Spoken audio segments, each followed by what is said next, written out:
이 시간 하나님께서 우리에게 주신 말씀은요, 창세기 39장 21절에서 23절까지의 말씀이고, 하나는 40장 8절까지의 말씀입니다. 먼저 창세기 39장 21절에서 23절까지의 말씀, 우리 다 같이 찾고 읽도록 하겠습니다. 제가 가지고 있는 성경책으로는 구약성경 62쪽입니다.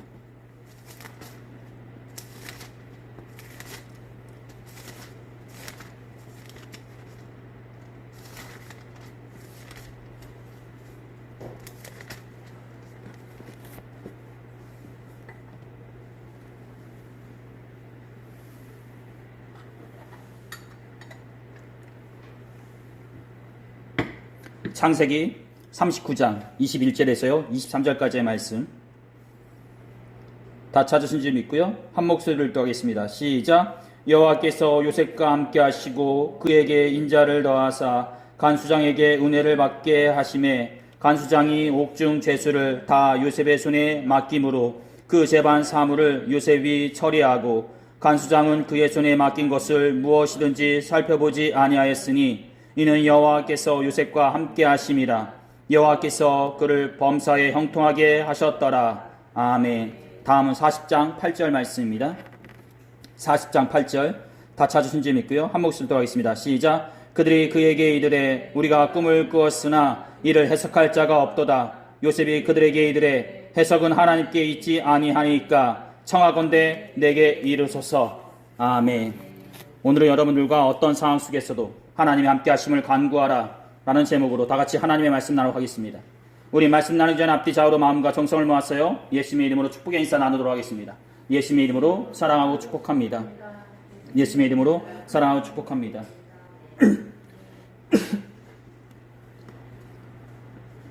말씀 나누고 하겠습니다.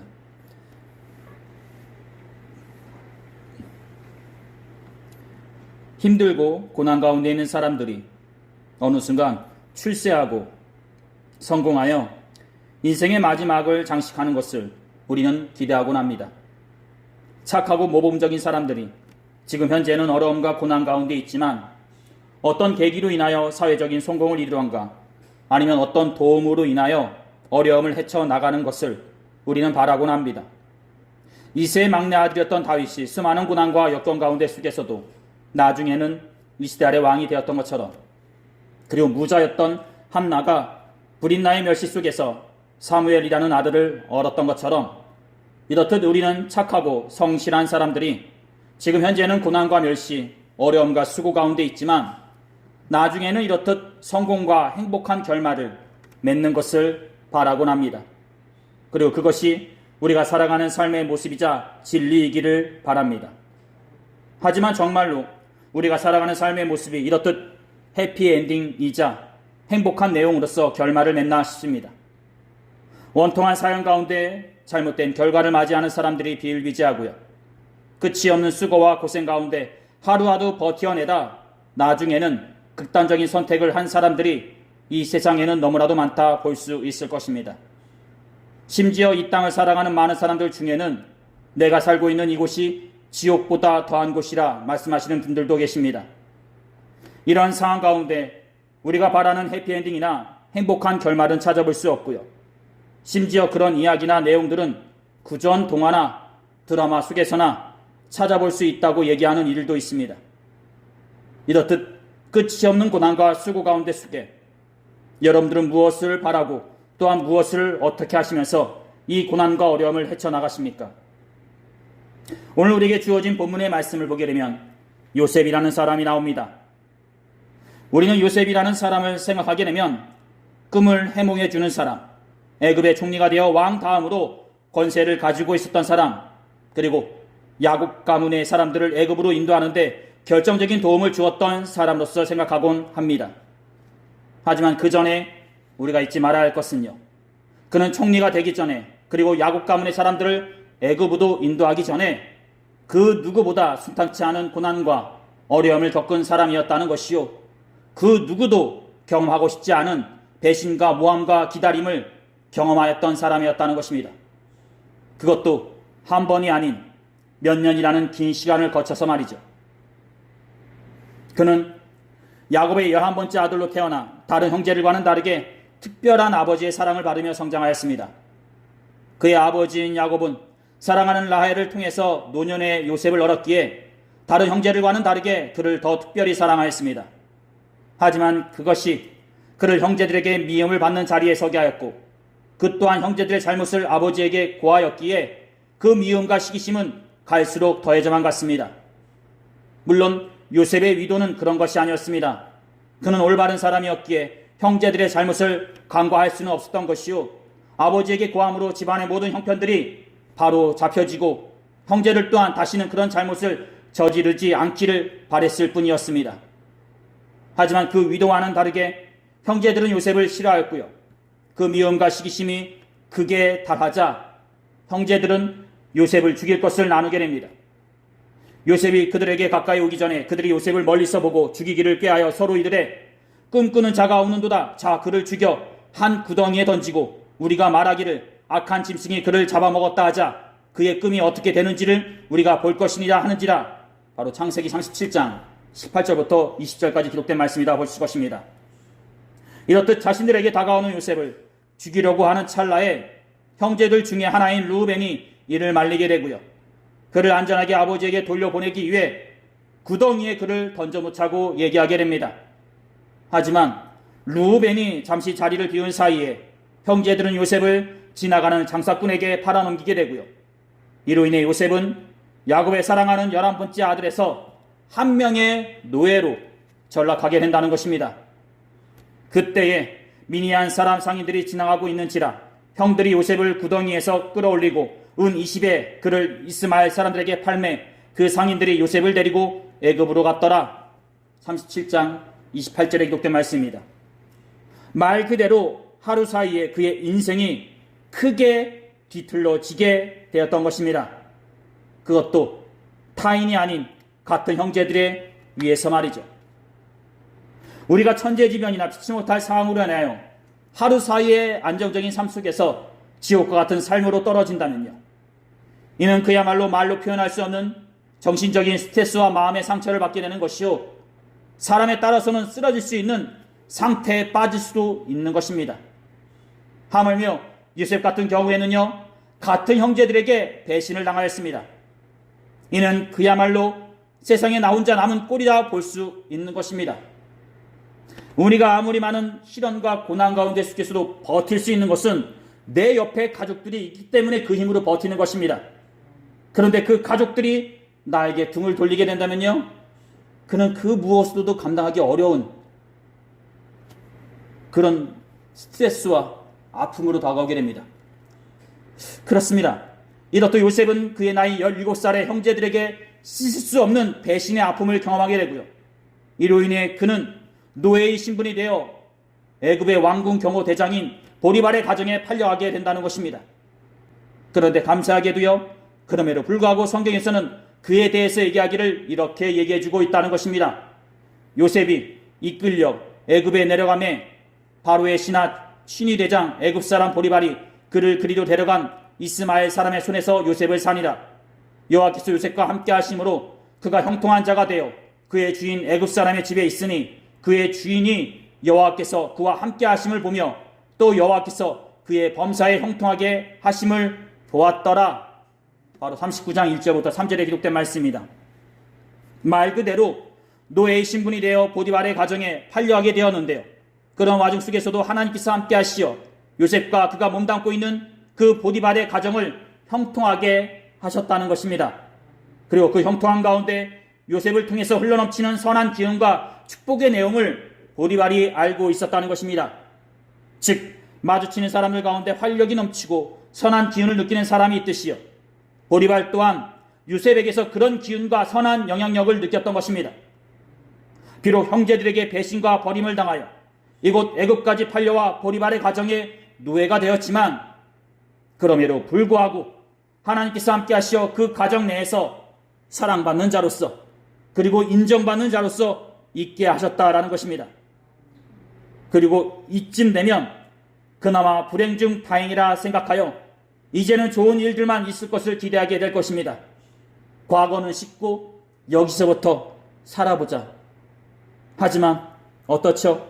그의 순탄치 않은 인생은 여기에서 끝나는 것이 아니라 더욱더 큰 고난이 그를 기다리고 있었음을 우리는 보게 된다는 것입니다. 그렇습니다. 자신의 뜻대로 요셉이 넘어오지 않게 되자 보디발의 아내가 그를 모함하여 감옥에 갇히게 하였던 것입니다. 그 누구보다 성실하면서도 용모가 뛰어난 요셉이 마음에 들었는지 보디발의 아내는 수시로 요셉을 유혹하게 되었고요.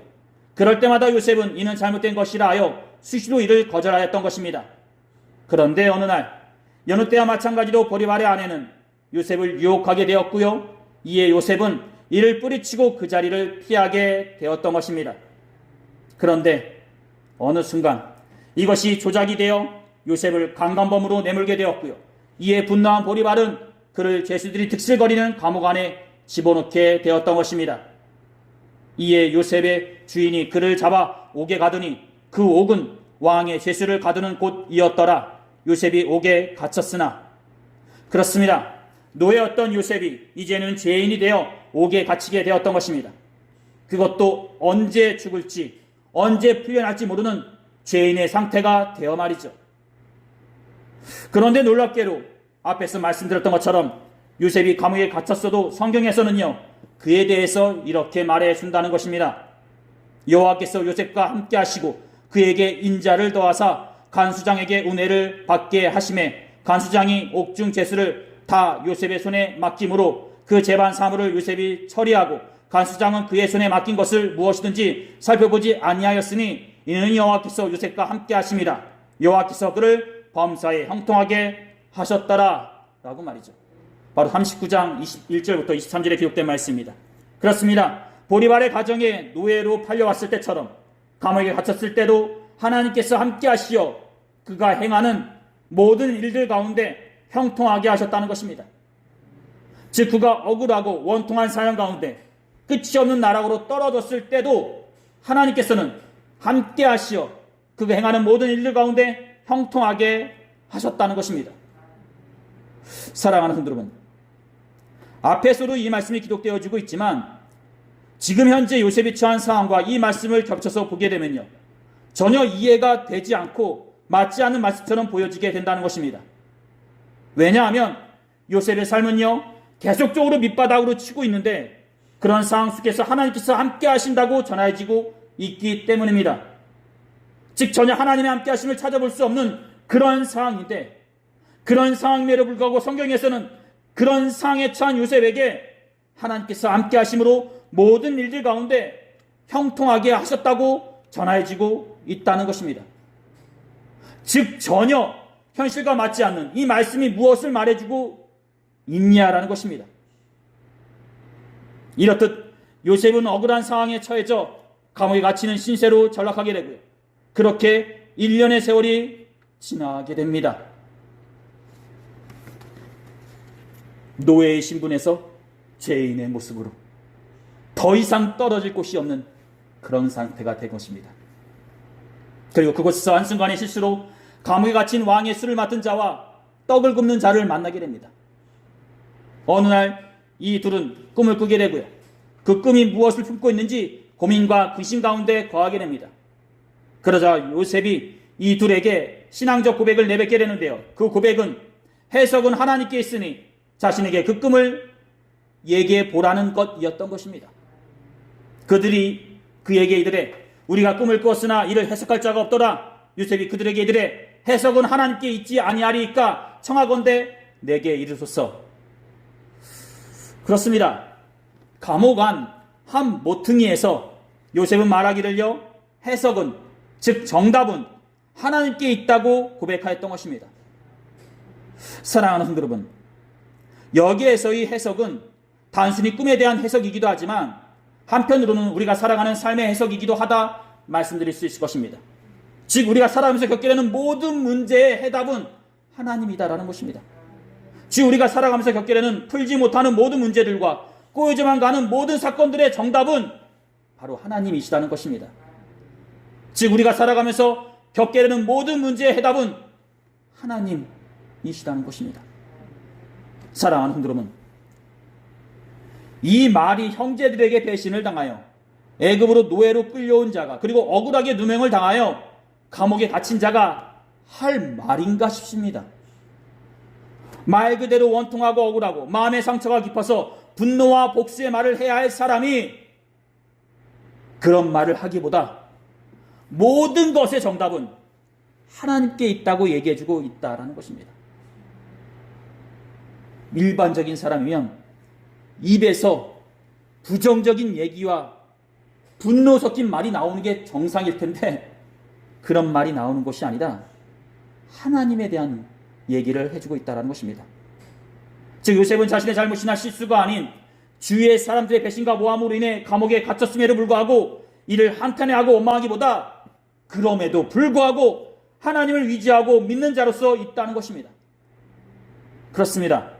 그는 자신에게 이런 상황을 안겨준 형제들과 보리발과 그의 아내를 원망하기보다 하나님께 소망을 품은 자로서 하나님께 마음을 두는 자로서 있다는 것입니다.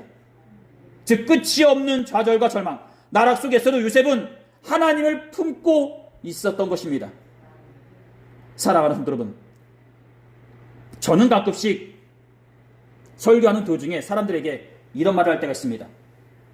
사람에게 소망을 품지 마라 라고 말해줄 때가 가끔씩 있습니다.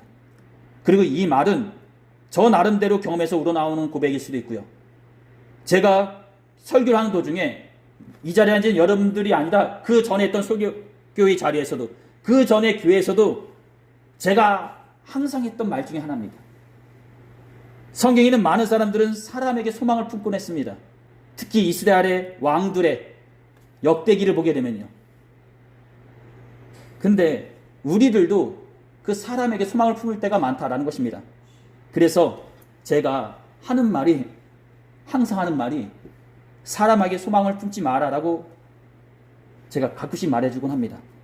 그것이 친한 친구이건 사랑스러운 자녀이건 반려자이건지 간에 말이죠. 사람은 상황과 여건에 따라서 수시로 바꾸요. 내 마음과 상대방의 마음이 다르기에 수시로 실망하고 배신당하고 상처받을 수 있으니 사람을 믿거나 소망을 두지 말고 그 마음을 하나님께만 돌리라고 얘기해 준다라는 것입니다. 왜냐? 하나님은 적어도 우리를 배신하시거나 내버려 두지 않으시기 때문입니다. 우리가 상처받는 이유가 무엇입니까? 다 사람을 믿고 그 사람에게 소망을 두고 있기 때문인 것입니다. 즉 사람을 기대하고 소망을 품고 있으니 그만큼의 실망과 상처도 받게 되는 것입니다. 죄송한 말씀인데 저도 목회자이기 때문에 사람들이 저한테 저를 바라볼 제 말씀과 기도하는 가운데 쓰겠지만 저를 바라볼 때가 있거든요. 저 그럴 때마다 하는 게 있습니다. 나 기대하지 마라. 나 믿지 마라. 나 기대하지 마. 나 믿지 마라. 나도 나를 믿지 않고 나를 기대하지 않는데 뭘 날 믿고 기대하려고 하냐. 여러분들 자녀 믿지 마라. 하나님 바라봐라. 하나님은 적어도 배신을 안 하고 실망을 안 한다. 근데 우리는 맨날 상처받는 사람들 얘기 듣다 보면은 친한 친구에게 돈을 꺼줬어요. 내가 자식에 대해 사랑을 베푸는데 자식이 나한테 이럴 수가 있어요. 아니야. 죄송한 말씀인데 사람은 사랑의 존재지. 사람이란 저도 그렇지만 사람 자체가 완전한 존재가 아니에요. 불완전한 존재잖아요. 언제 실수를 할지 모르고 언제 잘못을 저질지 모르는 그런 사람한테 뭘 기대하고 뭘 소망을 풀어.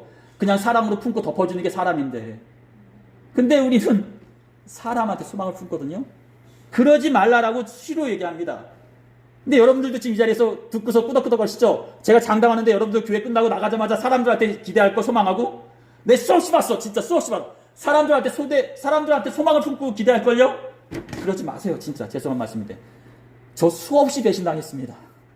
예, 내가 바보지. 죄송한 말씀인데 저도 제가 보이는 것에 매달렸고 보이는 것에 뭔가 해줄 거라는 기대감을 가졌지. 근데 아니야. 그 시간에 기도를 한 번 더 하는 게 낫고 그 시간에 아버지 한 번 더 찾는 게 나아. 요셉은 어떻습니까? 그는 수많은 배신과 외면을 당했으므로 사람보다 하나님을 품고 있으니 모든 것의 해답은 하나님이라고 고백하고 있는 것입니다. 사랑하는 성도 여러분, 요셉이 겪었던 고난이 어떤 고난입니까? 사랑하는 가족들로부터 배신을 받은 고난이요, 따랐던 주인으로부터 한순간에 모함을 받아 버림을 받은 고난입니다. 그것은 끝인가요? 아닙니다. 그 고난으로 인해 그는 신분 하락을 하게 되었고요, 마지막에는 이렇듯 언제 죽을지 언제 풀려날지 모르는 죄인이 되어 감옥에 갇히게 되었다는 것입니다. 즉 요셉은 17에 노예로 끌려온 순간부터 지금 감옥에 갇힌 28살의 현재까지 계속적으로 고난과 어려움 가운데 있다는 것입니다. 즉 언제 끝날지 언제 회복될지 모르는 끝이 없는 고난 가운데 그가 있다라는 것입니다. 그런데 그런 상황 속에서 여전히 그는 하나님을 믿고 의지하고 있다는 것입니다. 사랑하는 성도 여러분, 살다 보면 슬픈 날도 있고요, 어려운 날도 있다는 것을 여러분들도 아실 것이라 믿습니다. 즉 고생스럽고 수고스러운 날도 있는 반면에 회복되고 치유되어 성공하는 날도 있다는 것입니다. 그런데 만약 그렇게 회복되고 성공하는 날이 있기보다 계속적으로 고생과 수고 가운데 또는 계속적으로 어려움과 고난 가운데 처하게 된다면 어떻게 될까 싶습니다. 생각조차 하기 쉽겠지만요, 정서적으로 환경적으로 피폐해지고 나중에는 자포자기해지거나 나쁜 생각까지 드는 것이 사람의 모습일 것입니다. 즉 몇 년 전 코로나로 인해 많은 점유들과 소상공인들이 극단적인 선택을 한 것처럼 말이죠. 그런데 그런 환경과 상황 가운데 요셉이 있는데 그런 상황 속에서 요셉은 자포자기해지거나 나쁜 생각을 품기보다 여전히 변함없는 자로서 하나님을 의지하고 있다는 것입니다. 이를 해석할 자가 없도다. 요셉이 그들에게 이들의 해답은 하나님께 있지 아니하리까. 그렇습니다. 요셉이 이렇듯 크나큰 수고와 고난 가운데 속에서도 버텨낼 수 있었던 것은 바로 하나님을 의지하고 바라보는 자로서 있었기에 가능했던 것입니다. 즉 언젠가는 회복되고 성공할 것이라는 기대감으로 버텨낸 것이 아니라 매 순간마다 하나님을 의지하고 바라보는 자로서 있었기에 버텨낼 수 있었다는 것입니다. 말이 그렇듯이 요셉은 차후에 애굽의 총리가 됐지만 중요한 것은요, 그는 처음부터 총리가 되려고 마음먹은 사람이 아니었다는 것입니다. 매 순간마다 하나님을 의지하고 바라보는 그의 태도와 마음가짐이 어느 순간 그를 총리의 자리에 앉게 한 것이지, 아니 그 모습을 하나님께서 보시고 그를 총리의 자리에 앉게 하신 것이지 그가 총리가 되려고 노력한 것이 아니었다는 것입니다. 사랑하는 성도 여러분, 이렇듯 고난과 상황 속에서도 심지어 그 상황이 계속적으로 길어진다 하여도 하나님을 바라보는 것을 놓지 않으시기를 두 손 모아 소원합니다. 고난과 어려움을 이겨낼 수 있는 것은 하나님을 의지하고 바라볼 때 가능하여지게 되는 것입니다. 그 사실을 잊지 마시기를 두 손 모아 소원합니다.